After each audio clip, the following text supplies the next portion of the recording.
welcome to today's instructional video. Today we are going to dive just a little bit deeper into the wonderful world of poetry, and we're going to look specifically at analyzing the speaker of a poem. Now, paying attention to the speaker of the poem can help us understand sort of these emotions, these thoughts, and these perspectives that come from a poem.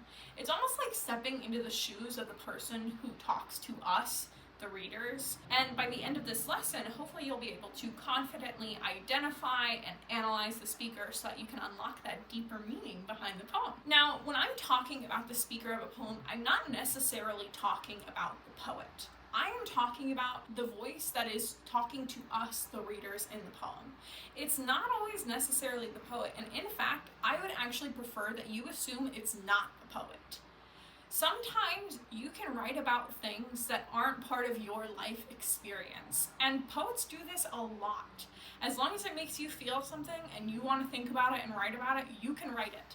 So do not assume that the poet is the person who is actually talking within the poem. That person is the speaker instead. Now, to identify and understand who the speaker is, we need to consider carefully the tone of the poem, how the person speaking feels about their subject matter, the language they use, the words they choose to convey that meaning, and their point of view. Now, analyzing the speaker helps us to uncover the poet's intentions, themes, and the overall message of the poem. It helps us to connect with the poem and with the speaker on a deeper level, and it also helps us to empathize with the speaker's experiences, to appreciate the word choice and the thought and the careful selection of figurative language that has gone into a poem. I like to start by looking at the tone the poem uses. If we look at a poem and the speaker is super sad, I can infer that whatever they're talking about is a really touchy subject for them, right? And it might be something they experienced. So look at whether or not the speaker is sad, angry, lonely, scared, melancholy, nostalgic. The words they use and the emotions they convey can give us clues about the speaker's attitude and feelings towards the subject of the poem, as well as their life experiences. You've already heard about point of view from your work with the jumping tree. Point of view is the perspective from which the speaker tells the story. So if they're using first person, they're using a lot of eyes, we can understand that the speaker is very directly involved with the subject and they're very focused on their role in the poem.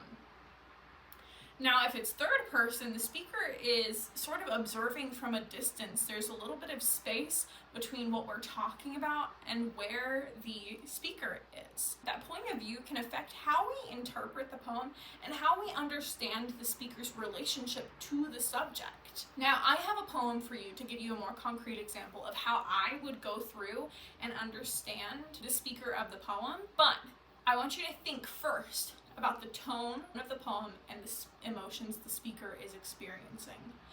Then I want you to try to get a read for what kind of age of speaker are we looking at? Do you think it's a man or a woman?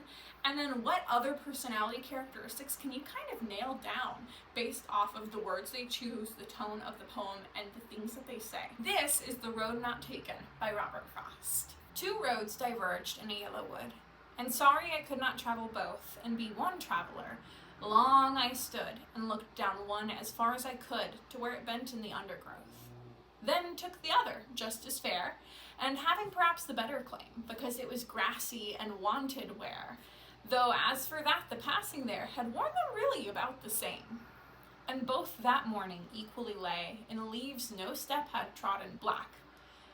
Oh, I kept the first for another day, yet knowing how way leads on to way, I doubted if I should ever come back. I shall be telling this with a sigh, somewhere ages and ages hence. Two roads diverged in a wood, and I took the one less traveled by, and that has made all the difference. So when we look at this poem, I'm going to go ahead first and sort of look at the tone. I feel like the speaker here is really thinking hard about which path to take when normally people would just be like, Google Maps, where do I go? But instead the speaker is sort of waxing and waning about the merits of taking this path and the merits of taking this path and trying to see down one path to see how far they can see down to decide. So I'm going to assume that this speaker is really reflective, that they're thinking honestly too much about which road they should take, and that might be a thing in their personality, that they might be an indecisive person and that they have trouble making those decisions. I'm also going to take a peek at some of these words that they're using. They're using the word diverge, they're using the word hence. I'm going to assume that this speaker is not quite a child. I'm going to assume that they're an adult, at least my age, but in my opinion, I feel like they're probably older because I cannot tell you the last time someone used the word diverged. When we look at the fourth and fifth sigh, I'm also sort of getting the vibe that they are like sad that they can't take the other path, that they don't like the fact that they don't know how the alternative to their decision could have gone. And I'm getting that from this sort of, oh, I kept the first for another day, but I kind of doubt if I should ever go back. And also the fact that the fifth stanza starts with, I shall be telling this with a sigh. Now, sighs to me don't have a very positive connotation. They sort of make me think that like you wished you had done something differently. Furthermore, the fact that the speaker uses the phrase, I took the one less traveled by, sort of also suggests this idea that they like want to take the road less traveled, that they want to be unique and individual. They don't want to be like everybody else. So I can kind of think that they like really value life's challenges and like embracing when things get hard so that they can learn and grow. But I could also interpret that a different way. I could also infer that like, yes, they are a thinker, they're not sure about which path to take, but also like if they are gonna pick specifically the path that like no one else is taking, they might be really adventurous, or they might be a person who's sort of like a pick-me, that they like want to be like super cool and not do the thing that everyone else is doing. I want you to also take a stance. When you read this poem, what do you infer about this speaker's perspective on like making decisions and exploring new paths? How do you think they would feel about that? We can also take a peek at the fact that like the speaker talks about this for so long. Like they take 5 stanzas, 5 like little poetry paragraphs to talk and talk and talk about this decision. And this can kind of give us the idea that, like Miss Johnson, they might be afraid of making the wrong choice, that they're fearful of like the consequences of picking the wrong path. So let's go ahead and read another poem. This one is called Mother to Son. Now the titles a lot of times can also give us a helpful hint at who is speaking in the poem. So here you can go ahead and infer that we're going to be hearing from a mother who is talking to her son. Let's go ahead and get started. Well, son, I'll tell ya, life for me ain't been no crystal stair. It's had tacks in it, and splinters, and boards torn up, and places with no carpet on the floor, bare. But all the time, I's been a-climbing on, and reaching landings, and turning corners, and sometimes going in the dark, where there ain't been no light. So boy, don't you turn back. Don't you sit down on the steps 'cause you finds it's kinda hard. Don't you fall now, for I's still going, honey. I's still climbing, and life for me ain't been no crystal stair. You can analyze this a lot of different ways. You already know from the title that we're probably hearing from a mother speaking to her son, which means they're at least my age, if not older.